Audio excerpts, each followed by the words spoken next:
목적이 끄는 교회 첫 번째 시간, 영적 파도 타기입니다. 한국교회는 지금 작금의 위기라고 하는 것은 자타가 공인하는 문제의 시간이죠. 아주 오래전부터 한국교회는 마이너스 성장을 거듭해오고 있습니다. 우리식으로 말하면 통장은 통장인데 마이너스 통장을 빼쓰는 것과 같은 거죠. 1990년대 이후 한국교회 성장은 멈췄습니다. 2007년도 그 유명했던 아프가니스탄 선교사 인질 살해 사건으로 기독교는 완전히 급전환되었고요. 지난 3년 코로나 상황으로 인해서 한국교회 15,000개가 흔적도 없이 사라졌습니다. 그러나 이런 작금의 위기 상황을 모든 교회가 똑같이 지나가고 있는 건 아닙니다. 제가 늘 말씀드리잖아요. 일제 격변기 때 누구는 친일파, 누구는 매국노, 그러나 누구는 독립군과 의봉과 충신으로 그 격변의 시간을 지나갔던 것처럼 어떤 교회는 이 작금의 위기 상황에도 부흥하는 교회가 있고, 어떤 교회는 정체된 교회가 있고, 어떤 교회는 침륜에 빠져서 퇴보하는 교회가 있다라는 거죠. 그러면 물어야 됩니다. 우리 성동교회는 성장하고 있는가, 정체하고 있는가, 퇴보하고 있는가? 아니, 내 신앙은 성장하고 있는가, 정체되어 있는가, 퇴보하고 있는가?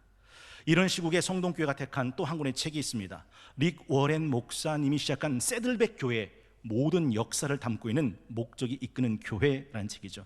릭 워렌 목사님 알고 계신가요? 이렇게 후덥하게 잘생기셨어요. 이게 되는 목사님은 이게 돼요. 저처럼 너무 잘생기면 안 되고 이렇게 후덕해야, 이게 후덕해야, 저처럼 그냥 너무 핸섬하게 생기면 좀 안 되죠.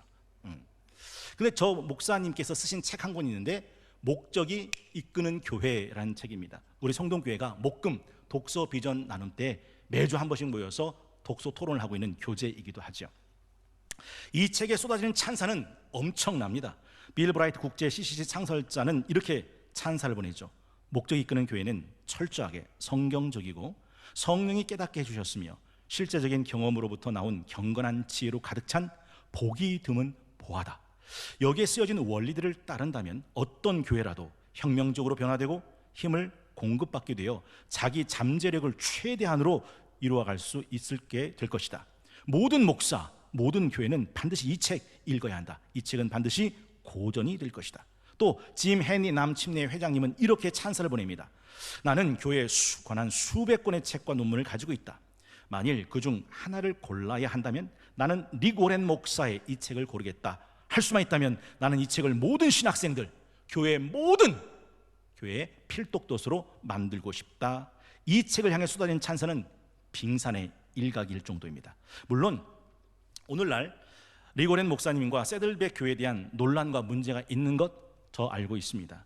그러나 오늘 우리가 주목하자고 하는 것은 지금 릭 워렌 목사, 지금 새들백 교회가 아닙니다. 그 처음 순수했던 초심의 시절 릭 워렌 목사님이 이 책에 담고 있었던 그 정신을 우리가 함께 나누자 하는 거죠. 이 세상에 어떤 책도 완벽한 책은 없습니다. 다 공과가 있기 마련이죠. 생선엔 살도 있지만 가시가 있고, 생선엔 가시가 있지만 살도 있는 것과 같습니다. 잘 발라 먹으면 유익한 것처럼 잘 가려 읽으면 유익하다 할 수 있습니다. 목적이 이끄는 교회 영적 파도 타기에서 굉장히 많은 영적인 메시지를 선포하지만 우리는 짧은 시간이지만 세 가지를 함께 나누려고 합니다. 그 첫 번째는 하나님의 주권이죠. 교회를 향한 하나님의 마음, 교회를 향한 하나님의 주권을 인정하라라는 것입니다. 릭 워렌 목사님의 새들백 교회는 미국 남가주에 있습니다. 거긴 유명한 해양 스포츠로 인기가 있는데요, 목적이 이끄는 교회의 첫 위대한 장을 바로 이 스포츠로 시작합니다. 일명 서핑입니다. 여러분, 이 서핑 보드에서 매우 중요한 영적 진리를 가르쳐주고 있는데, 사람들은 멋진 장비를 구입하고, 사람들은 와 파도 좋은데 파도를 식별하는 요령도 배우고, 사람들은 파도를 미끄러지 타고 내려오는 기술도 자세도 균형 잡는 것도 갈고 닦을 수 있지만 한 가지, 파도를 만들어낼 수 없다는 사실을 기억해야 한다라고 말합니다.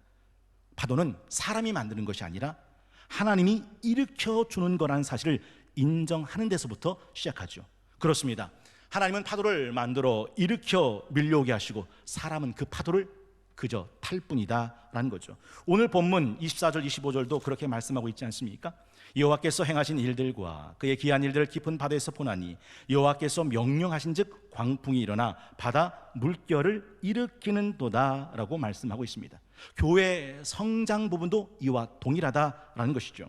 사람들은 교회를 성장시키려고 잔재주를 부리고 프로그램을, 마케팅 기술들을 도입해서 어떻게든지 교회의 성장을 꾀하고 어떻게든지 성령의 파도를 만들어내자고 조작하려고 하는데, 이건 올바른 자세가 아니다라는 거죠. 이건 흡사 파도 타기 하려고 파도를 만들려고 하는 것과 같다라는 것입니다. 이게 교회 성장만 그럴까요? 아닙니다. 인생의 생사화복을 주관하는 이 인생 전체가 통틀어 그렇다는 것도 잊으시면 안 됩니다. 하나님이 집을 세우지 않으면 집을 세우는 자의 수고는 헛되고, 하나님이 성을 지켜주지 않으면 성을 지키는 파수꾼의 경성함도 허사고, 네가 아침 일찍 일어나 저녁 늦게 누우며 수고에 떡 먹는 것 그 자체가 허사다라고 말씀하죠. 물론 우리는 열심히 살아야 됩니다. 노력하며 살아야 됩니다. 땀 흘려 살아야 됩니다. 그러나 인생이 그 사람의 수고에 결정된다고 생각하면 오산입니다. 인생은 그 사람의 수고에 달린 게 아니라 하나님의 주권에 달렸습니다. 그래서 전도서에 보면 발 빠르다고 경주에서 이기는 거 아니던데, 강하다고 전쟁에서 승리하는 것도 아니던데, 지혜롭다고 먹을 거 생기는 것도 아니던데, 총명하다고 재물이 생기는 것도 아니고, 배웠다고 총애를 받는 것도 아니던데, 아니 모든 사람에게 때와 기회가 있을 뿐이던데, 자기 때가 언제인지 모를 뿐, 촘촘한 그물에 물고기가 걸리는 것처럼, 올무에 새가 걸리는 것처럼 재앙이 그 사람들에게 들이닥치면 그 덫에 걸리던데 라고 이야기합니다. 역대상 29장 19절, 역대상 29장 12절은 이렇게 말씀하죠. 우리 스크린 보시고 다 함께 한 목소리로 합독하겠습니다. 시작. 부와 귀가 주께로 말미암고 또 주는 만물의 주제가 되사 손에 권세와 능력이 있사오니 모든 사람을 크게 하심과 강해 하심이 주의 손에 있나이다. 한번 따라해 볼까요? 주의 손에 있습니다. 잊으시면 안 돼요.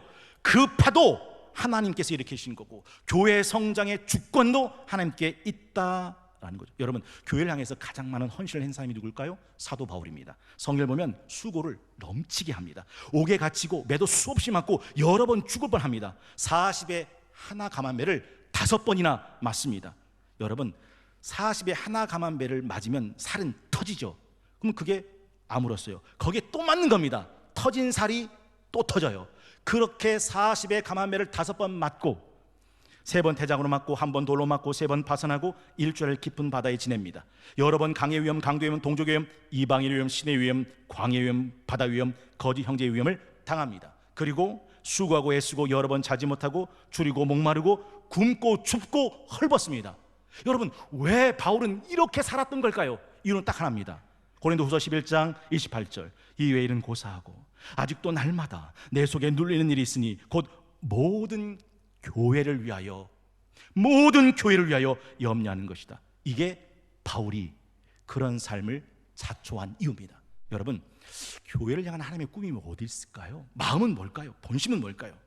하나님의 형상대로 지음받은 인간에게 하나님이 하신 말씀은 생육해라, 번성해라, 충만해라, 정복해라, 다스리라. 여러분, 이 모든 열방 가운데 가장 적은 이스라엘 민족을 하나님의 선민 삼으신 하나님의 마음은 어디 있을까요? 신명기 1장 10절에서 11절, 우리 스크린 보시고 함께 합독합니다. 시작. 너희 하나님 여호와께서 너희를 번성하게 하셨으므로 너희가 오늘날 하늘에 별같이 많거니와 너희 조상의 하나님 여호와께서 너희를 현재보다 1000배나 많게 하시며 너희에게 허락하신 것 같이 너희에게 복 주시기를 원하노라. 여러분, 생각해 보시라고요. 번성케 하고 하늘에 별같이 만드시며 1000배나 많게 만드시고 복 주시기를 원하시는 분이 교회, 하나님의 선민을 향한 본심이었다면, 주님의 몸된 교회를 향한 하나님의 본심은 어디 있을 거라고 생각하십니까? 하나님 나라는 자기의 밭에 갖다 심은 겨자씨 한 알 같은데, 겨자씨 한 알은 모든 씨보다 작아요. 그런데 일단 심으면 자라는 풀보다 커서 나무가 되며 온갖 공중의 새들이 다 날아와 그 가지에 깃들인다라는 거예요. 이게 교회를 향한 하나님의 꿈입니다. 여러분, 이 찬양 아시죠? 하나님의 꿈이 나의 비전이 되고, 예수님의 성품이 나의 인격이 되고, 성령님의 권능이 나의 능력이 되길 원하고 바라고 기도합니다. 두 번째는 교회 성장의 원리입니다. 핵심은 교회의 건강성을 유지하는 것이다 라는 거죠. 핵심은 건강입니다. 한번 따라해 보시겠습니다. 핵심은 건강입니다. 첫 단추 잘못 채우면 마지막 단추는 채울 구멍이 없어요. 많은 사람들이 어떻게 하면 우리 교회를 성장시킬 수 있을까? 이렇게 묻는답니다. 이건 파도를 만들려고 하는 것과 같다라는 거죠. 진짜 물어야 될 것은 어떻게 하면 교회가 성장할까? 이게 아니라 어떻게 하면 교회가 건강할까? 교회의 성장이 아니라 교회의 건강이라고 말합니다. 여러분, 무엇이 우리 교회의 성장을 가로막고 있는가? 이렇게 물어야 한다는 거죠. 하나님이 보내주신 파도를 무엇이 가로막고 있는지를 찾아야 한다라는 거죠. 엊그저께 은혜야 청소 좀 해라 그랬더니 아빠 청소기가 고장났어요 그러는 거예요. 왜? 안 돼요. 그래서 제가 해보니까 하다가 콕 막히고 하다가 콕 막히고 이상한 소리가 나는 거죠. 그래서 제가 그걸 한번 뜯어봤단 말이에요. 근데 별 이상이 없어 보여요. 통도 그렇고. 근데 이상하다 싶어서 청소기 대를 한번 이렇게 들여다봤더니 깜깜해요. 뭐가 왜 깜깜한가? 그래서 세탁소 옷걸이를 이렇게 펴가지고서 그 대에다가 놓고서 이렇게 넣고서 쭉 돌려가지고 쭉 뺐어요. 와, 저희 집이 강아지를 기르거든요. 강아지 개털이 꽉 들어찬 거예요. 어머 목사님 냄새나게 강아지를 기르세요. 그래도 천만당해요. 우리 딸이요 뱀 기르자고 했다가 아우 뱀은 그렇다. 목사 집안에서 뱀 기르면 되겠냐. 그나마 타협한 게 강아지요. 근데 강아지 털이 꽉 차 있는 거예요. 그거 다 빼니까 휘잉 얼마나 시원하던지. 한번 여쭤볼게요. 수돗물에 녹물이 나는 건 물이 문제입니까? 관이 문제입니까? 관이 문제예요. 하나님이 은혜의 파도를 몰아주실 때 그 은혜의 파도가 막히는 것은 뭔가 문제가 있기 때문에 그렇다. 리고레 목사님 말합니다. 건강해라. 건강하면 자연이 자라나게 돼 있다. 교회가 건강하면 교회는 자연히 성장하게 돼 있다. 여러분, 예수님께서 죽은 지 나흘이 되던 나사로를 살리실 때 말씀하신 게 두 가지가 있습니다. 혹 기억나세요? 무덤을 가로막아 놓은 돌 옮겨 놔라.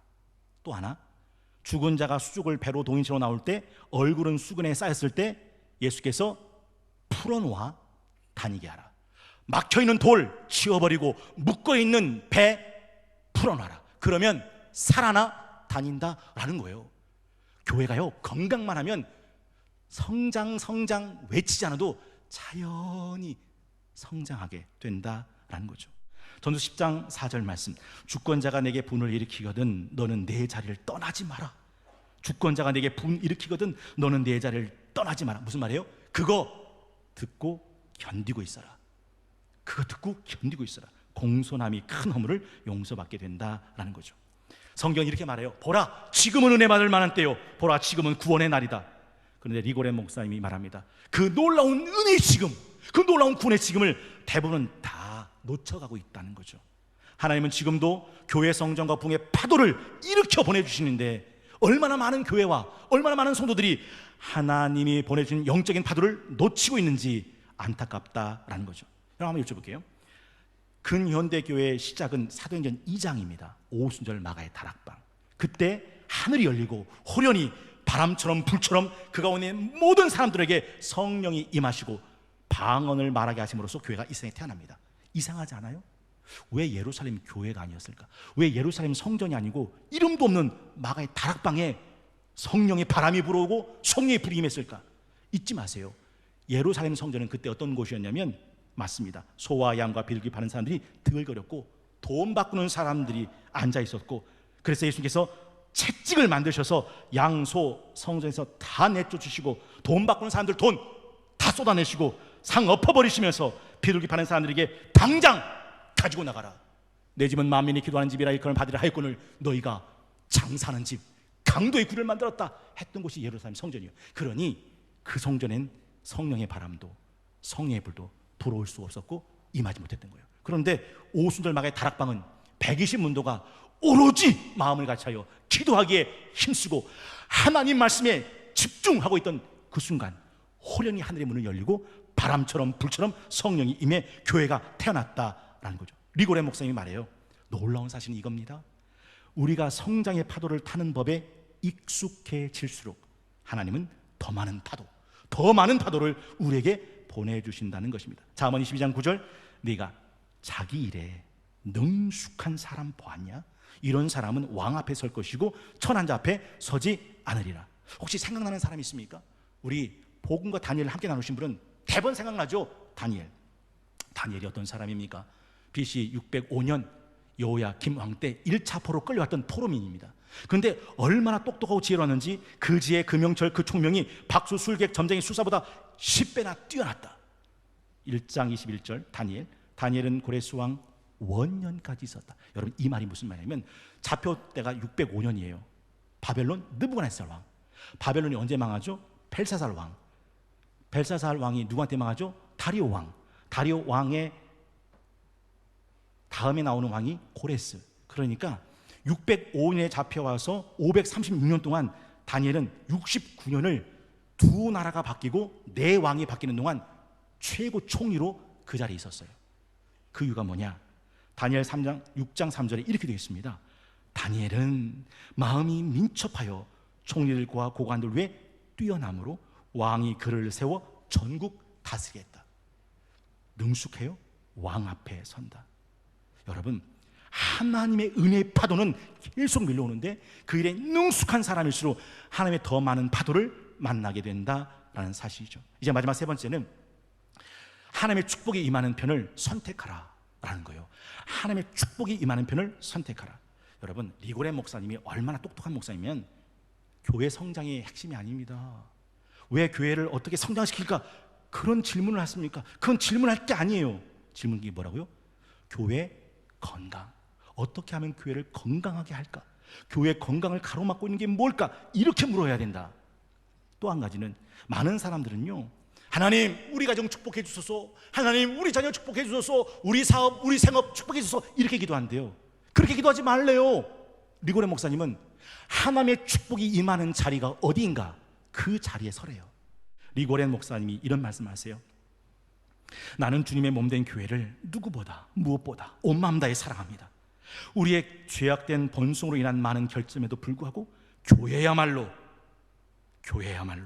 지금껏 창조된 개념 중에서 가장 훌륭한 것입니다. 교회는 2000년 동안 하나님이 택하신 축복의 도구였습니다. 교회는 계속되는 학대와 무지막지한 핍박, 그리고 사람들의 버려진 무관심 속에서도 오늘까지 그 생명 이어왔습니다. 세상 흔들리고 사람들 편에서 이 땅의 모든 단체 조직 기관들은 일어섰다 사라지지만 이 땅 위에 하나님 부르심을 따라 일어난 주님의 몸된 교회는 영원히 존재합니다. 하나님의 택하신 축복의 도구 교회였다라는 거죠. 그러니 그 교회 사역에 매진하라.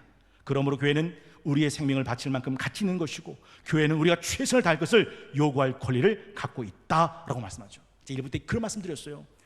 70년 동안 바벨론에서 노예로 살고 있던 사람들이 고레스 칙령 때문에 다시 돌아오잖아요. 돌아온 이유가 뭔지 아세요? 무너졌던 예루살렘 성전 재건하라는 고레스 칙령을 받았기 때문입니다. 그래서 재건하러 왔는데 재건하지 않아요. 왜냐하면 자기 집부터 단돌이 하느라고. 학계 1장 4절에 보면 이렇게 시작합니다. 이 성전이 황폐했거늘 너희가 이때 판벽한 집, 럭셔리한 집을 말합니다. 거주한 게 옳으냐? 그러므로 이제 만군의 여호와가 이같이 말한다. 너희는 너희 행위 살펴라. 너희가 많이 뿌려? 아니, 수확은 적을 거다. 너희가 먹어? 아니, 배부르진 못할 거야. 너희가 마셔? 아니, 흡족하지 못해. 네가 입었어? 아니, 넌 따뜻하지 못해. 일꾼이 싹을 받았어? 아니, 그래봐야 구멍 뚫어진 전대에 넣는 것이 될 뿐이야. 만군의 여호와가 말하노니 너희는 자기 행위를 살펴라. 너희는 산에 올라가서 나무를 가져다가 성전 건축해라. 그러면 내가 그것으로 말미암아 기뻐하고 또 영광을 얻으리라. 여호와가 말했느니라. 너희가 많은 걸 바랬으나 도려 적었다. 너희가 그걸 집으로 가져갔으나 내가 불어버렸다. 나 만군의 여호와가 말하노라. 이게 무슨 까닭이냐? 내 집 성전은 황폐인데 너희는 각각 자기 집 짓기 위해 빨랐습니다. 그러니 하늘로 말미암아 이슬은 그치고 땅은 산물을 그쳤다. 11절 내가 이 땅과 산과 곡물과 새 포도와 기름과 땅의 모든 소산과 사람의 가축과 손으로 수고하는 모든 일에 한재 들게 했다. 여러분, 그리고 학기 2장 15절에 이런 말씀으로 이어집니다. 이제 원하건대 너희는 오늘부터 이전 곧 여호와 전에 돌이 돌 위에 놓이지 아니했던 때를 기억해라. 돌 위에 돌을 올려놓고 성전을 쌓아야 되는데 네가 돌을 올려놓지 않고 네 집부터 쌓았잖아, 그 말이에요. 20그루 곡식 아니 세봐, 그 10그루밖에 안 남을 거다. 포도주들에 50그루, 그거 다시 한번 재봐, 아니 20그루밖에 안 남을걸.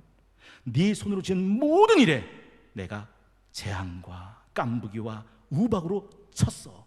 근데 너는 아직도 돌아오지를 않는구나. 18절 너희는 오늘 이전을 기억해라. 아홉째 달 24일 곧 여호와의 성전 지대에 쌓던 날부터 기억해봐라. 여호와의 성전 지대에 네가 돌 하나 올려놓는 그때 기억해라. 그리고 19절 마지막에 오늘부터 내가 그 다음 너에게 복을 주리라. 네가 성전에 돌 위에 돌 하나 올려놓는 그날부터 나는 네게 복 준다. 여러분, 리고렌 목사님이 뭐라고 말합니까? 교회는 2000년 동안 하나님이 택하신 축복의 도구였다. 그러니 그 교회 사역에 동참하라라고 말씀하고 있다 하는 거죠. 잠언 8장 17절에서 21절 한번 들어보세요. 나를 사랑하는 자들이 나의 사랑을 입으며 나를 간절히 찾는 자가 나를 만날 것이다. 부귀가 내게 있고 장구한 재물과 공익도 그러하니라. 내 열매는 금이나 정금보다 나으며 내 소득은 수는보다 나으니라. 나는 정의로운 길로 행하며 공의로운 길로 가운데 다니나니 이는 나를 사랑하는 자가 재물 얻어, 이는 나를 사랑하는 자가 재물을 얻어 그 곳간에 채우게 하려 하심이라. 하나님께서 멋진 파도, 좋은 파도 일으켜 주실 때 우리들이 할 일이 뭔지 아세요? 그 파도에 올라타는 도전을 하는 거죠. 사실 멀리서 보면 아까 서핑 보셨죠? 다 탈 수 있는 것처럼 쉬워 보이지만 이게 다 탈 수 있는 것처럼 쉬운 게 아닙니다. 뛰어난 기술과 요령을 습득하기 위해서 연습과 노력을 해야 되는 거예요. 많은 사람이 오해하는 게 있어요. 자기가 신앙생활을 하고 교회 다니고 시간 지나면 자연히 자기 신앙이 잘하는 것처럼 생각합니다. 단단해지는 것처럼 생각합니다. 깊어지는 것처럼 생각합니다. 연그러진 것처럼 생각합니다. 아닙니다. 개꼬리 3년 묻어둬도 황무되는 일은 없습니다. 시간 간다고 되는 게 아니라 신앙의 영적인 성장을 위해서 노력해야 되고 수고해야 되고 열심과 열정을 내야 한다. 그래야 신앙의 성장의 영적 파도를 탈 수 있다라는 거죠. 10월 2일 목재 이끄는 교회 첫 번째 시간 영적 파도 타기, 영적 파도 타기라는 제목을 가지고 함께 은혜와 도전을 나눴습니다. 리고렌 목사님은 말씀합니다. 경험으로도 배우는 사람은 지혜롭다. 그런데 다른 사람의 경험으로 배우는 사람은 더 지혜롭다. 왜냐하면 시간과 에너지를 절약할 수 있기 때문이다. 우리 성동교회는 저와 10년을 함께 했습니다. 한번 여쭤볼게요. 저와 함께 했던 10년을 통해서 배운 것이 있으십니까? 그렇다면 여러분은 지혜로우실 겁니다. 아니, 새들백 교회를 통해서 배운다면 우리 교회는 더 지혜로운 교회가 될 수 있다라는 거죠. 리고렌 목사님은 계속해서 말씀합니다. 파도 타기 선수는 제대로 파도를 타지 못해서 떨어져 바닷물 속에 빠져 바닷물을 마신다 하더라도 파도 타기를 포기하지 않는다. 다시 보드를 잡고 바다로 나가서 하나님이 보내주시는 그 파도를 기다린다. 내가 성공적인 파도 타기 선수로부터 배운 한 가지 교훈이 있다면 그들은 한결같이 집요불구하다는 것이다. 어쩌면요, 우리가 많은 실패를 경험했지도 몰라요. 어쩌면요, 우리가 너무 좋은 기회, 멋진 파도를 놓쳐버릴 수도 몰라요. 그런데 신앙은, 사역은 중단하면 안 됩니다. 왜 그럴까요? 실패했는데, 실수했는데, 물에 빠졌는데, 물 먹었는데 왜 그만두면 안 될까요? 리고렌 목사님 말은 간단합니다. 바다는 마르지 않고 파도는 오늘도 계속 밀려오기 때문에. 리고렌 목사님은 이런 고백을 하세요. 나는 추워도 하나님이 주신 내 인생 허비하고 싶지 않습니다. 그러니 교회를 향한 하나님의 꿈을 함께 꾸고 하나님이 일으켜 보내주신 파도를 나랑 함께 타러 갑시다 하고 첫 장을 마무리합니다. 저는요, 지금 여러분 앞에 삼손의 마음으로 서 있어요. 삼손을 기억하십니까? 머리가 잘렸습니다. 두 눈이 뽑혔습니다. 노줄에 매였습니다. 연자맷돌 돌리면서 블레셋 사람들에게 조롱거리가 됩니다. 그 비참함. 그런데 삼손은 마지막 기도를 하죠. 하나님이여, 이번만 한 번만 나로 강하게 하사 저 원수를 갚게 하소서. 그리고 사사기 16장 30절 마지막, 삼손이 죽을 때 죽인 자가 살았을 때 죽인 자보다 더 많았다. 삼손은 넘어졌던 사람이에요. 그런데 마지막엔 하나님의 사사로 죽습니다. 그리고 그 이름이 히브리서 11장 믿음의 영장의 삼손이라는 이름이 등장해요. 여러분은 어떻게 죽음을 맞기 원하십니까? 전 내일부터 시작되는 목적이 이끄는 교회 새벽 아침에 우리 성도님들 모두를 초대합니다. 하나님께서 우리 성동교회에 보내주신 영적인 파도 함께 타기를 원합니다. 다시 한번 볼까요? 서핑보드 옆에 계신 분과 함께 인사하겠습니다. 파도 타러 갑시다.